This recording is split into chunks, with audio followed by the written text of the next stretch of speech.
എല്ലാ വിദ്യാർത്ഥികൾക്കും ബുദ്ധിമുട്ടിലേക്ക് സ്വാഗതം. +1 ഏകജാലക പ്രവേശനത്തിന്റെ രണ്ടാം അലോട്ട്മെന്റ് വിവരങ്ങൾ പബ്ലിഷ് ചെയ്തു. നമുക്ക് എങ്ങനെയാണ് അഡ്മിഷൻ പ്രൊസീജിയർ എന്നും ഏതൊക്കെ കാര്യങ്ങളാണ് ശ്രദ്ധിക്കേണ്ടതെന്ന് നമുക്ക് നോക്കാം.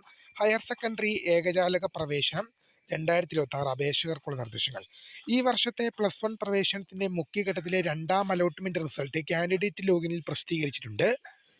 കാൻഡിഡേറ്റ് ലോഗിനിലെ സെക്കൻഡ് അലോട്ട്മെന്റ് എന്ന റിസൾട്ട്സ് എന്ന ലിങ്കിലൂടെ അലോട്ട്മെന്റ് റിസൾട്ട് പരിശോധിക്കാവുന്നതാണ്.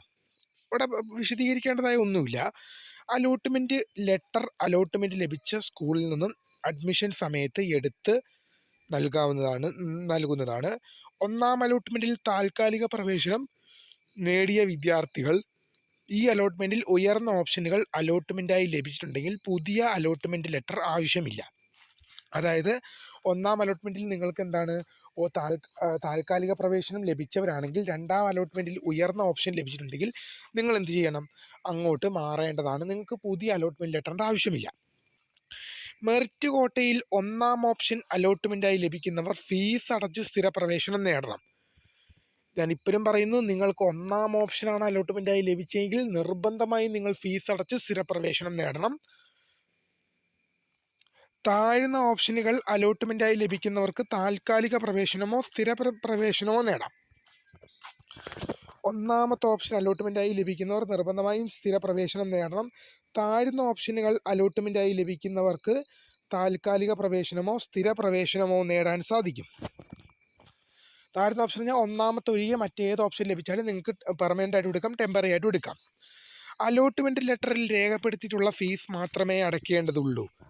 അലോട്ട്മെന്റ് ലെറ്ററിൽ രേഖപ്പെടുത്തിയിട്ടുള്ള ഫീസ് മാത്രമേ നിങ്ങൾ അടയ്ക്കേണ്ടതുള്ളൂ. അലോട്ട്മെന്റ് ലഭിച്ചിട്ടും പ്രവേശനം നേടാതിരിക്കുന്ന വിദ്യാർത്ഥികളെ തുടർന്നുള്ള അലോട്ട്മെന്റുകളിൽ പരിഗണിക്കില്ല. നിങ്ങൾക്ക് അലോട്ട്മെന്റ് ലഭിച്ചിട്ടും നിങ്ങൾ അലോട്ട്മെന്റ് അഡ്മിഷൻ നേടിയിട്ടില്ലെങ്കിൽ തുടർന്നുള്ള അലോട്ട്മെന്റുകളിൽ നിങ്ങളെ പരിഗണിക്കില്ല. വിദ്യാർത്ഥികൾ തങ്ങൾ അപേക്ഷിച്ച ഓരോ സ്കൂളിലെയും കാറ്റഗറി തിരിച്ചുള്ള അവസാന റാങ്ക് പരിശോധിക്കാം. നിങ്ങൾക്ക് ഓരോ സ്കൂളിലും നിങ്ങൾ അപേക്ഷിച്ച ഓരോ സ്കൂളിലെയും കാറ്റഗറി തിരിച്ചുള്ള അവസാന റാങ്ക് പരിശോധിക്കാം. അലോട്ട്മെന്റ് ലെറ്ററിൽ ഒന്നാമത്തെ പേജിൽ ഹാജരാകുന്ന വിദ്യാർത്ഥികളുടെ വിവരങ്ങളും പഠനത്തിനായി തിരഞ്ഞെടുക്കുന്ന രണ്ടാം ഭാഷയും രേഖപ്പെടുത്തി വിദ്യാർത്ഥിയും രക്ഷകർത്താവും ഒപ്പുവെച്ചിരിക്കണം. യോഗ്യതാ സർട്ടിഫിക്കറ്റ്, വിടുതൽ സർട്ടിഫിക്കറ്റ്, സ്വഭാവ certificate, bonus point, tie break എന്നിവ ആവശ്യപ്പെട്ടിട്ടുള്ളവർ പ്രസ്തുത സർട്ടിഫിക്കറ്റുകളുടെ അസൽ ഹാജരാവണം.